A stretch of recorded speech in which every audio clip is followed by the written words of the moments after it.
네, 안녕하십니까. 이제 9번째 시간이 되었는데요. 오늘은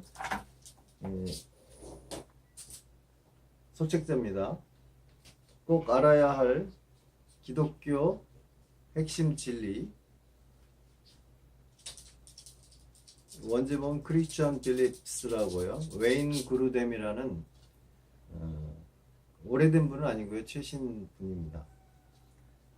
2005년 발행이 됐고요. 한국에는 2006년 부흥과 기업사를 통해서 번역이 되었습니다. 루이스 벌컵의 조직신학과 같은 좀 어려운, 읽기 난해한 좀 그러한 책들을 좀 간략하게 이렇게 요약한 책인데요. 목차를 보면은 1장 성경이란 무엇인가부터 2장 하나님은 어떤 분인가, 3장 삼위일체란 무엇인가, 4장 우주란 무엇인가, 5장 기도란 무엇인가, 6장 천사 사탄 귀신이란 무엇인가, 7장 인간이란 무엇인가, 8장 죄란 무엇인가, 9장 그리스도는 어떤 분인가, 10장 속죄란 무엇인가, 11장 부활이란 무엇인가, 12장 선택이란 무엇인가, 13장 그리스도인이 된다는 것은 무엇인가, 행위와 양자됨이란 무엇인가, 15장 성화와 견인이란 무엇인가, 16장 죽음이란 무엇인가, 17장 교회란 무엇인가, 18장 그리스도가 다시 오실 때 어떤 일이 일어나는가, 19장 최후의 심판이란 무엇인가, 20장 천국이란 무엇인가, 이렇게 20장으로 되어 있습니다. 오늘 함께 나누려고 하는 부분은요, 무엇인가라는 부분을 함께 나누어 보도록 하겠습니다.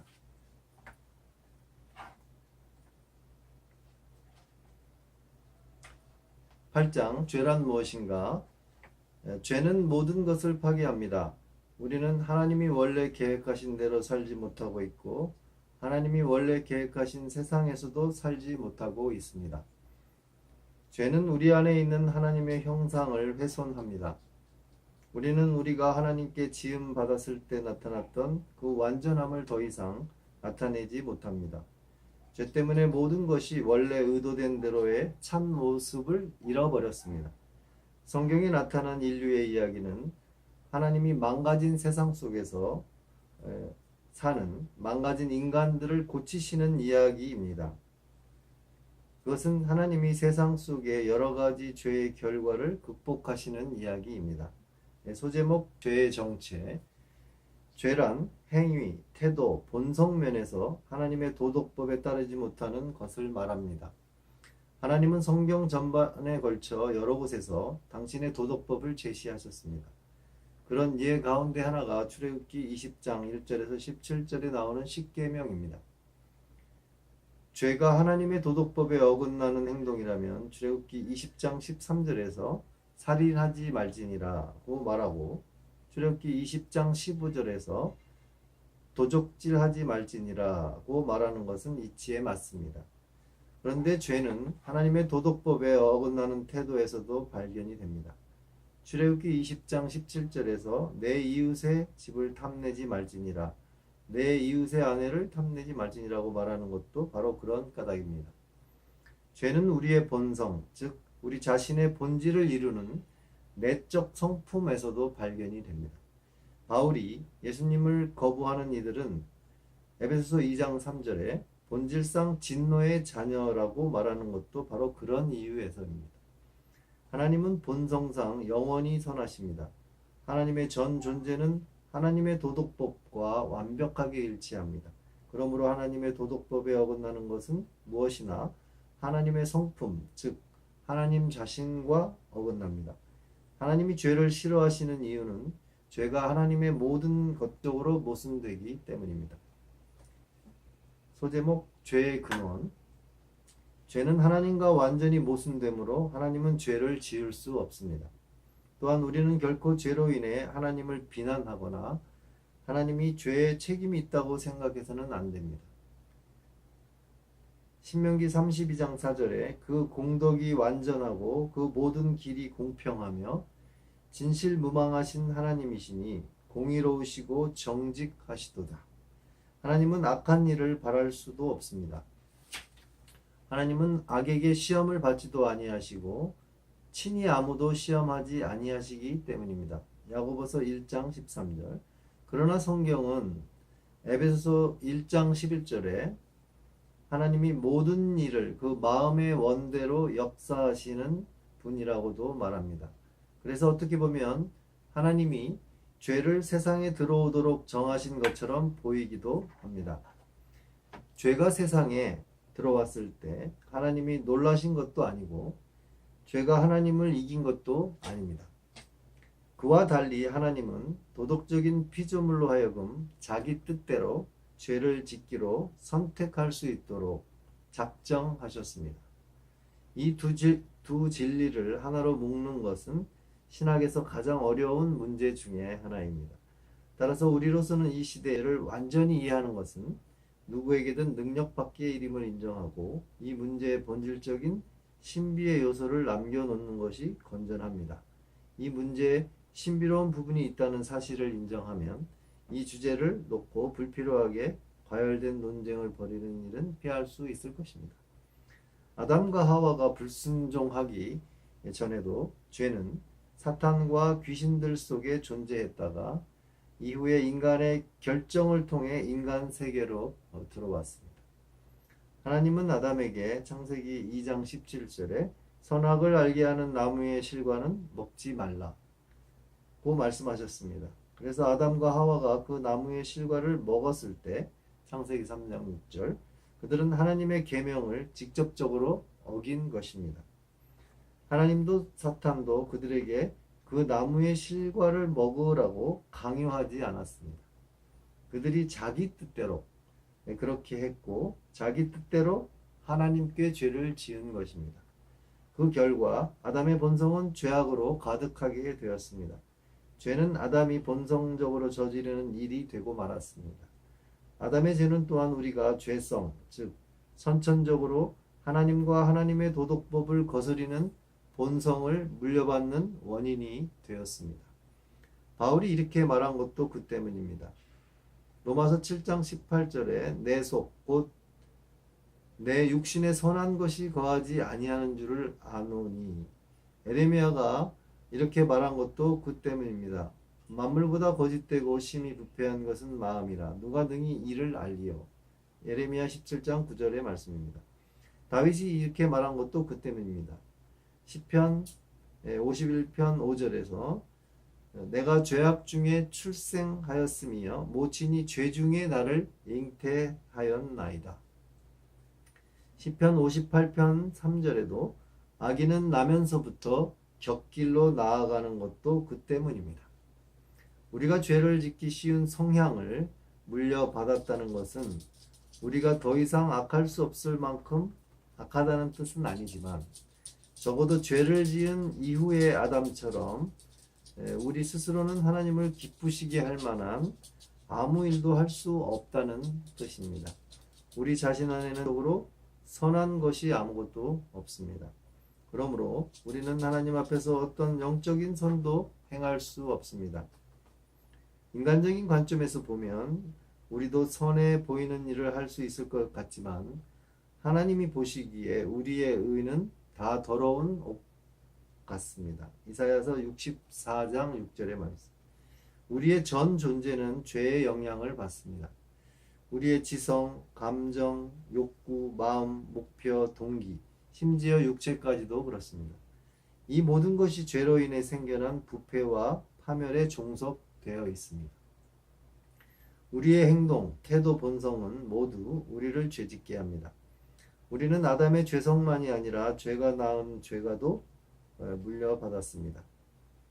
죄책이죠. 죄과. 아담의 행동은 자신의 죄과 죄책만이 아니라 다른 모든 인간의 죄책도 가져왔습니다. 바울은 이를 이렇게 설명합니다. 이러므로 한 사람으로 말미암아 죄가 세상에 들어오고 죄로 말미암아 사망이 왔나니 이와 같이 모든 사람이 죄를 지었으므로 사망이 모든 사람에게 이르렀느니라. 로마서 5장 12절의 말씀입니다. 한 사람의 순종치 아니함으로 많은 사람이 죄인 된 것 같이 로마서 5장 19절이죠. 따라서 아담이 죄를 지었을 때 하나님은 우리 모두가 죄를 지은 것으로 간주하셨습니다. 이 사실은 매우 불공평하고 실제로 믿기 어렵게 보일 수도 있지만 하나님의 방식과는 아무런 모순이 없습니다. 로마서 5장 19절의 말씀처럼 한 사람의 순종치 아니함으로 많은 사람이 죄인 된 것 같이 한 사람의 순종하심으로 많은 사람이 의인이 되리라.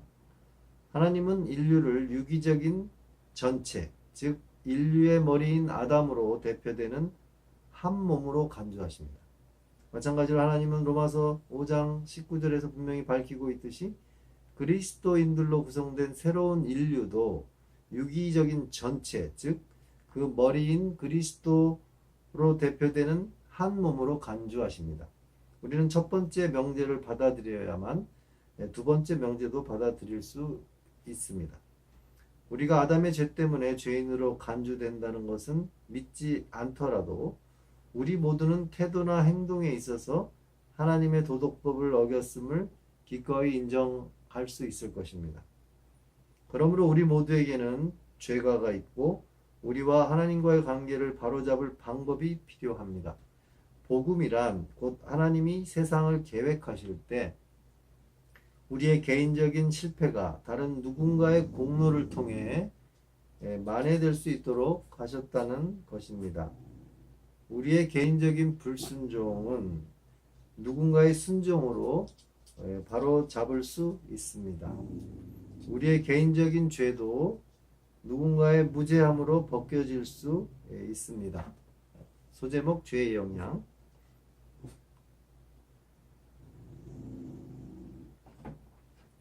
성경은 다음과 같은 사실을 밝힙니다. 열왕기상 8장 46절 범죄치 아니하는 사람이 없사오니 시편 14편 3절에 선을 행하는 자가 없으니 하나도 없도다. 로마서 3장 23절에 모든 사람이 죄를 범하였음에 하나님의 영광에 이르지 못하더니 요한의 말처럼 요한일서 1장 18절에 만일 우리가 죄 없다 하면 스스로 속이고 또 진리가 우리 속에 있지 아니할 것입니다. 그러므로 모든 사람은 하나님 앞에 죄인입니다. 하나님은 선악을 알게 하는 나무의 실과를 먹은 데 대한 형벌이 사망이라고 말씀하셨습니다. 창세기 2장 17절. 사망은 실제로 모든 죄에 대한 형벌이라고 바울은 말합니다. 로마서 6장 23절에 죄의 삭은 사망이요. 그러나 하나님은 아담과 하와에게 죽음의 형벌을 즉시 집행하지 않았듯이 우리에게도 죽음의 형벌을 즉시 집행하시지는 않습니다. 사실 예수님의 삶과 죽음과 부활을 통해 하나님은 우리에게 죄가 가져다주는 저주로부터 자유를 주십니다. 베드로는 예수님에 대해 이렇게 말합니다. 베드로전서 2장 24절에 친히 나무에 달려 그 몸으로 우리 죄를 담당하셨으니 이는 우리로 죄에 대하여 죽고 의에 대하여 살게 하려 하심이라. 자기 죄를 용서받기 위해 예수님을 바라보는 이들에게는 로마서 8장 1절에 그러므로 이제 결코 정죄함이 없습니다. 따라서 우리가 용서받은 그리스도인으로서 죄를 짓게 되어도 하나님 앞에서 우리의 법적 신분은 영향받지 않습니다. 그리스도의 죽음이 우리의 모든 죄값을 지불했으므로 우리는 여전히 용서받은 것입니다. 바울의 말처럼 과거, 현재, 미래의 어떤 죄든 가릴 것 없이 그리스도께서 우리 죄를 위하여 죽으셨습니다. 고린도전서 15장 3절의 말씀입니다.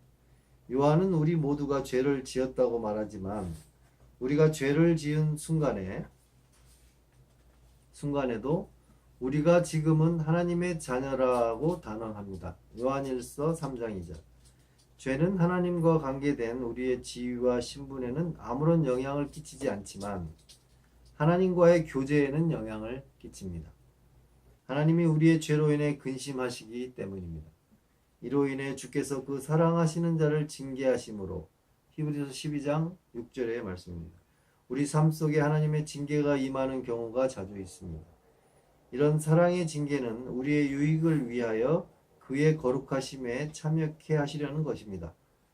히브리서 12장 10절의 말씀입니다. 죄는 우리와 타인의 관계에도 영향을 끼칠 수 있습니다. 죄악된 말이나 행동은 그리스도인들 사이에서도 관계를 깨뜨릴 수 있습니다.